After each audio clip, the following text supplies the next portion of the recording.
So ladies and gentlemen, let's welcome Bacolod's very own Nisa Nugget! Hello! Hello to my fans na 3 pieces. Hi, Beth! Hi!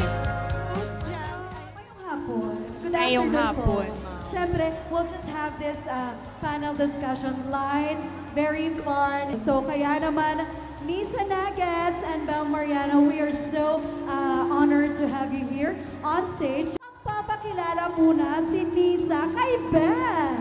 Hi, Belle. So, I'm Nisa Nuggets, and I'm from Bacolod City, and I'm the #1 delicacy of Bacolod talaga. Yes, Pinaka. so firm. Hindi, backstory yan. Kasi kanina tinatanong ko siya, anong masarap kainin dito sa Bacolod? Yes, na-mention mo nga kanina. Sabi niya sa akin, siya daw. Bakit mo naman sinabi? Ang dami ng Siya audience. yung best delicacy. Best delicacy Yes, in the best. Bacolod. We are here today to talk about something that everyone here's watching can relate to. The question is, ikaw, Bel, since you started as a child star, diba? At syempre, si Nisa naman from here in the small city. At syempre, with big dreams na din.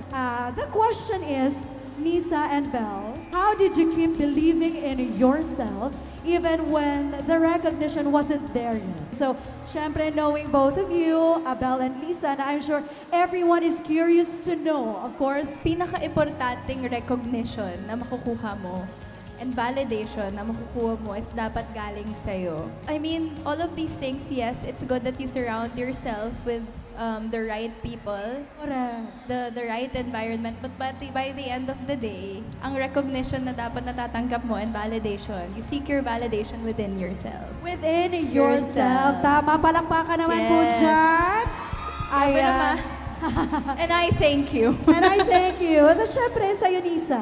Nung nag-start ako ng YouTube, it wasn't very common pa that time. So, no one was, I really wasn't growing up in a world na parang was clapping for me. So, tama si Belle, you should learn to clap for yourself first because you don't start naman with, you know, a lot of people supporting you. Kahit gaano tayo ka-hopeful at positive, minsan talaga hindi natin, ladies and gentlemen, maiiwasan ang tinatawag na rejections po sa ating life. How do you handle these things, you know, or those moments na when things don't go your way? I don't know with you kasi pag artista ka may mga auditions, ganyan. So may rejection talaga, nasasabihan kang no, and No. you can't play the part, ganyan. But for me, as a content creator lang naman, parang walang direct na magsasabi sa akin na, no, hindi ka pwede dito. Siguro, I could put my heart out for one video, tapos magfa-flop, yun na siguro yung pinaka-rejection for me. But I'm kind of placed in an awkward position kasi there's no one there to tell me na,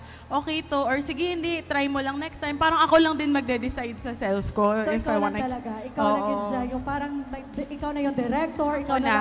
lahat. Ako na lahat. No, I feel like most especially in social media right now, di ba, ang dami natin nakukuhang rejections online, ang daming comments. Pero nga, parang kailangan talaga kilala mo yung sarili mo eh. That is correct. Again, Diba? take note guys ha, kailangan mo Kilala mo yung- makilala muna yung Ang sarili mo. ang sarili mo. And take time. Take time na kilalanin yung sarili mo. Kasi confidence really is self-awareness. Correct. That is Yes. correct. So, Tama yan. yeah, those moments, hindi naman maiwasan. May times na talagang nakakarinig tayo ng no sa life natin. Pero at least there's always room for improvement. So, Yes, palakpakan naman po dyan. We will have a twist. Magkakaroon tayo ng Fast Talk with host Morena.